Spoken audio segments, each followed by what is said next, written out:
Hello guys, welcome to our channel. आज हम class 12th का केमिस्ट्री चैप्टर नंबर 1 सॉल्यूशन का एक्सरसाइज नंबर 1.21 करने जा रहे हैं। Let read the question. Two element A and B form the compound having the formula AB2 and AB4 when dissolved in 20 gram of benzene, 1 gram of AB2 lowered the freezing point by 2.3 Kelvin, whereas 1 gram of AB4 lower it by 1.3 Kelvin. The molar depression constant for the benzene is 5.1 Kelvin kg per mole. Calculate the atomic mass of the A and B. तो इस question में हमें क्या निकालना है? Atomic mass निकालना है, ए का भी बी का भी। तो पहले मोलार मास निकाल लो, AB2 का मोलार मास निकाल लो, AB4 का, एंड देन क्या निकाल लो? देन निकाल लो एटॉमिक मास ए और बी का। तो चलो स्टार्ट करते हैं हम अपने क्वेश्चन को। सबसे पहले यहाँ पे फ्रीजिंग पॉइंट की बात है। तो फ्रीजिंग पॉइंट वाला हम अपना फॉर्मूला जानते हैं। क्या फॉर्मूला है? Delta TF is equals to KFM के बराबर। ठीक है, M इज द मोलारिटी। और इसको एक्सपांड करें तो delta TF is equals to KF। ये कैसे निकलता है? मोल्स अपॉन में moles of the solute upon में mass of the solvent in the kg। ठीक है, तो ये हो जाएगा W2, सॉल्यूट को हम 2 से डिनोट करते हैं, अपॉन में M2 इंटू W1 किसमें? ग्राम में हमें गिवन है, 20 ग्राम बेंजीन गिवन है, तो ऊपर क्या करेंगे? 1000 कर देंगे। नाउ अभी हमें M2 निकालना है, मोलार मास। मान लो हमें M2 निकालना है मोलार मास, तो ये फॉर्मूला क्या बन जाएगा? फॉर्मूला अपना बन जाएगा KF into W2 into 1000 upon में डेल्टा TF इंटू W1 किसमें? ग्राम में।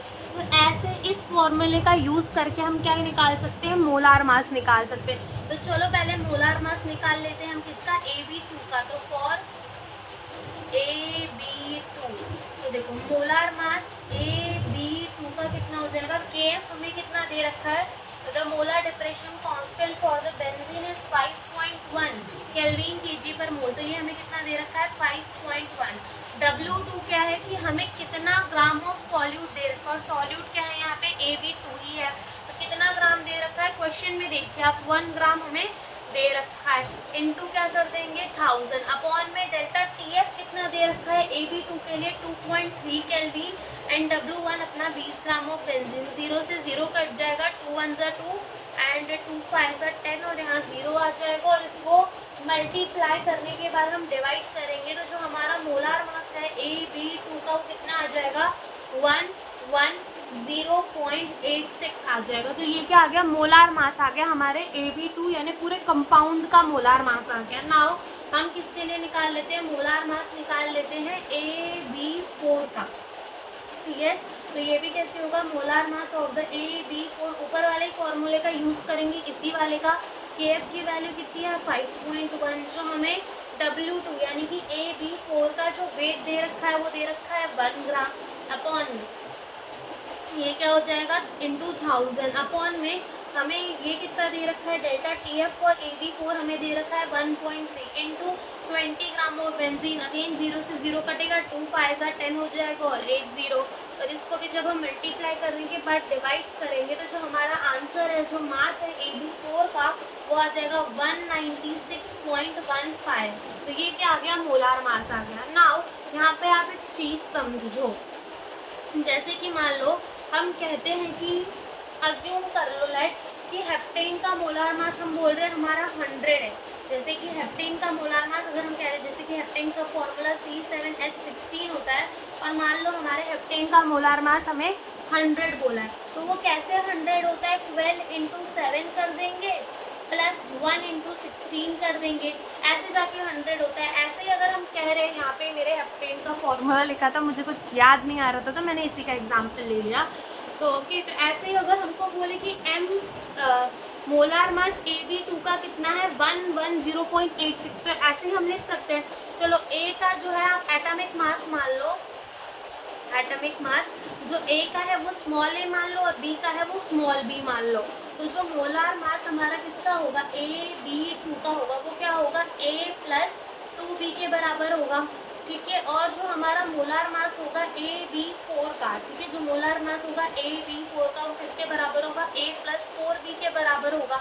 अब वैल्यू पुट कर दो, AB2 की कितनी वैल्यू आई है हमारी 110.86 is equals to a plus 2b upon sorry, और जो AB4 की है वो कितनी आई है 196.15 is equals to a plus 4b। अब आप क्या करो, इस इक्वेशन को और इस इक्वेशन को माइनस कर दो, क्योंकि ये इक्वेशन 1 मान लो, ये इक्वेशन 2 मान लो, और इक्वेशन को माइनस कर दो। तो देखो यहाँ से a से a कट जाएगा, यहाँ क्या बचेगा अपने पास 2b बचेगा, और 196.15 को माइनस करेंगे 110.86 से, तो जो हमारा आंसर आएगा वो कितना आएगा 85.29 आ जाएगा। ठीक है, तो 2b किसके बराबर हो गया 85.29 के। तो जो b होगा वो कितना हो जाएगा 85.29 डिवाइड बाई 2 के, यानी कि इसको डिवाइड करेंगे तो जो हमारा आंसर है जो b है हमारा वो कितना आ जाएगा 46। यानी कि हमसे क्वेश्चन में क्या पूछा था, एटॉमिक मास बताओ a और b का, तो एटॉमिक मास ऑफ b तो हमें मिल गया, क्वेश्चन में लिख लेते हैं हम एटॉमिक मास ऑफ b का एटॉमिक मास कितना है 42.6 है। अब अपने फर्स्ट इक्वेशन में b की वैल्यू डाल के a फाइंड कर लो। क्या है हमारी first equation 110.86 is equals to a plus 2b, ये हो जाएगा 110.86 is equals to a plus 2 into b कितना आया 42.6 आया, 110.86 इज इक्वल्स टू a। देखो यहाँ पे b हमारा 2b है तो वो कितना हो जाएगा 85.29, तो जो a होगा वो कितना हो जाएगा 110.86 माइनस 85.29, तो जो इन दोनों को माइनस करने के बाद जो हमारा a है वो आ जाएगा 25.57, यानी कि जो अपना एटॉमिक मास है ऑफ a वो कितना आ जाएगा 25.57 आ जाएगा।